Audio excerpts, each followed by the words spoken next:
आप अपनी daily life में बहुत कुछ करने की सोच रहे हो, लेकिन वो सब नहीं कर पाते हो क्योंकि आपको बहुत असुविधाएं हो रहे होते हैं। जैसे कि आप सोचते लेते हो बहुत कुछ करने के लिए, पर आपका मन नहीं होता है। आपको काम करते वक्त नींद भी आ रही होती है। तो ऐसा क्यों होता है, आपने कभी सोचा है? और आपको क्या पता है, नींद आपकी ज़िंदगी को बर्बाद कर रहा है।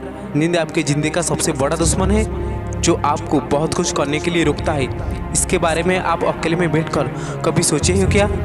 अपने आप से ये क्वेश्चन करो कि मुझे ही अपनी नींद के ऊपर काबू क्यों नहीं है। अगर आप आज से अपनी नींद के ऊपर काबू नहीं रखोगे ना, तो आप फ्यूचर में बहुत पछताओगे। इसीलिए टाइम लेते हुए अपनी नींद को काबू कर लो, तभी जाके आप दुनिया में जो कुछ भी चाहते हो वो सब मिलेगा आपको। नींद एक ऐसा दुश्मन है आपका, जो कैंसर की तरह आपकी ज़िंदगी को नष्ट कर रहा है। नींद बहुत खतरनाक चीज़ है, उसको हराना है आपको। फिजिकली नहीं, मेंटली उसके साथ आपको लड़ना होगा, और उसको लड़ाई में हराना होगा आपको। और उसको कैसे हराओगे, चलो उसी की तरफ चलते हैं। पहले तो नींद को आप अपनी ज़िंदगी का एक छोटा सा हिस्सा समझो।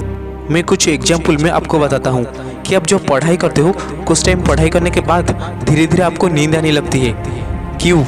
आप अपने मन से पढ़ने के लिए नहीं बैठते हो, आप अपनी पेरेंट्स के प्रेशर से पढ़ाई करते हो, जिसके लिए आपका मन पढ़ाई में नहीं रहता है। इसीलिए आप बहुत सारी चीज़ें सोचने लगते हो, जिसके कारण आपको नींद आती है। इससे बाहर निकलने की एक ही रास्ता है। जब आप पढ़ाई करने जा रहे हो, तब ये सोच के जाओ कि अगर आज मैं पढ़ाई नहीं करूँगा तो मेरा फ्यूचर क्या होगा, क्या मैं आगे जाकर अच्छे से अपनी ज़िंदगी जी सकूँगा। इसीलिए मुझे आज बहुत अच्छे से पढ़ाई करना होगा, ये सोच के पढ़ाई करने के लिए जाओ। और पढ़ाई करते वक्त जब आपको नींद आएगा ना, तो आप पढ़ाई छोड़कर 4 से 5 मिनट बाहर जाके घूम आना और अपने फेस को पानी में धो लेना, फिर आके पढ़ाई करना, और देखना आपको नींद बिल्कुल भी नहीं आएगा।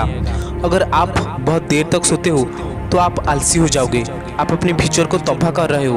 अगर आपको सुबह जल्दी उठना है और आप सुबह जल्दी उठ नहीं पा रहे हो, इसमें किसी और की गलती नहीं है, गलती आपकी है। अगर आपको जल्दी उठना है और आप अलार्म सेट भी कर लिए हो, फिर अलार्म बजने के बाद भी आप नहीं उठते हो, अलार्म को ऑफ कर देते हो और खुद को बोलते हो थोड़ा और सो लेता हूँ, थोड़ी देर बाद उठूँगा। फिर जब अलार्म बजता है तो आप खुद को बोलते हो थोड़ा और सो लेता हूँ, थोड़ी देर बाद उठूँगा। भाई, आप खुद को 2 थप्पड़ मार लेना। इससे अगर आप सोते रहोगे ना, तो आपकी जगह कोई और आपका अधिकार ले जाएगा, क्योंकि जब आप सो रहे होते हो तब कोई और जाकर मेहनत करता है। इसीलिए जितना हो सके अपनी नींद को त्याग करने की कोशिश करो। जब आप नींद त्याग कर दोगे ना, तब आप ये समझ लेना कि आप सक्सेस की एक सीढ़ी चढ़ लिए हो।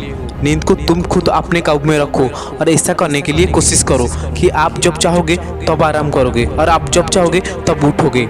इसे करने के लिए आपको अपने माइंड में हमेशा ये रखनी है कि नींद आपका सबसे बड़ा दुश्मन है। उसको हमेशा अपनी दुश्मन की तरह ट्रीट करना।